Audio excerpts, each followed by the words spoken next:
too many respected leaders of the industry and policymakers here. I cannot wish you all by name, but my regards to all of you present here and present online. I'm from this city, so what's happening here, I love it. While growing up, as a kid, I've always had this opinion that we as a country somehow worked in hindsight. I thought that we always waited for a problem to happen, let it get really serious till it became a deal breaker and then try and find solutions. But over the last 5-6 years, what I've been seeing governments working with foresight. This state has become like a state of dreams.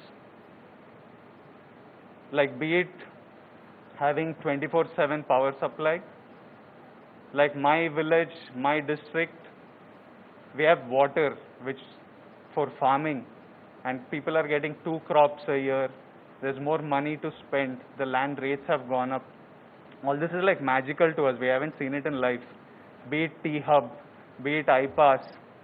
Like these are like few of the 100 things that I am aware of. And now this Telangana e-vehicle summit, this is like foresight, and I love what is happening. And as you can see,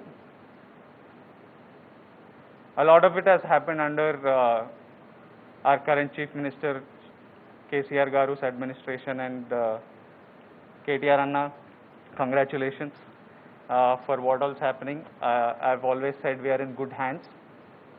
Other than when we have these like extraordinary crippling circumstances like the pandemic or these rains, but I'm sure we'll be well prepared. And as you see, I believe e-vehicles are the future. I'm no expert in this field, but I believe they are the future, and as you can see, I'm betting on it. So Watts and Volts, early Jan next year, we'll bring a beautiful product, and we hope to add to the clean, better lifestyles of Hyderabad. We hope to add to how beautiful our city is and improve our lifestyles. That's it. Thank you.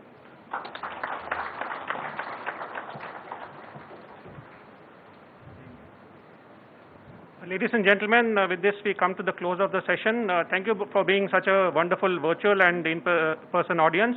I now hand over you to Mr. Jayesh Ranjan for closing remarks.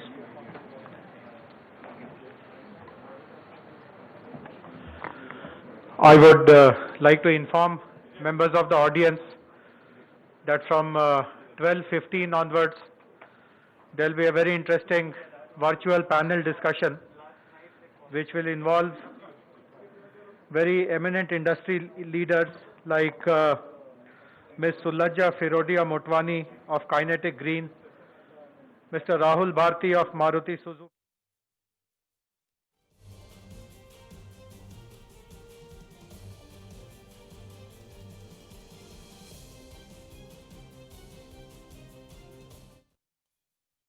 Today, our cities have become the epicenters of economic activity. Today, for instance, if you take the example of Hyderabad, nearly 50% of state GSDP comes from our capital city. Nearly 50% of Telangana's GSDP is contributed by Hyderabad.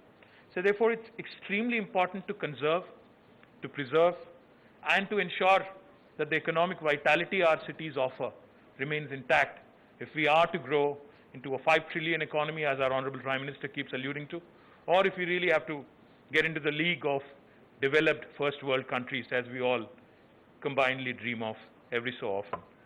Now, how do we achieve that? How do we go about doing it? Recently, there was floods in Hyderabad. We all know that. Cloudbursts, climate changes, unseasonal rains are not only affecting urban denizens, they're also affecting our farmers. They're also affecting people across the world. Now, one of the nicest things and one of the most interesting things I've heard today was sustainable mobility. You know, we talk about sustainable energy all the time. But today I heard Pawan Goenka mention about sustainable mobility.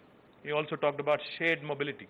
Now, these are the things I think our cities today need if we really have to ensure that we preserve their fabric, we preserve their growth momentum, and we grow into a league of first world country in years to come, years.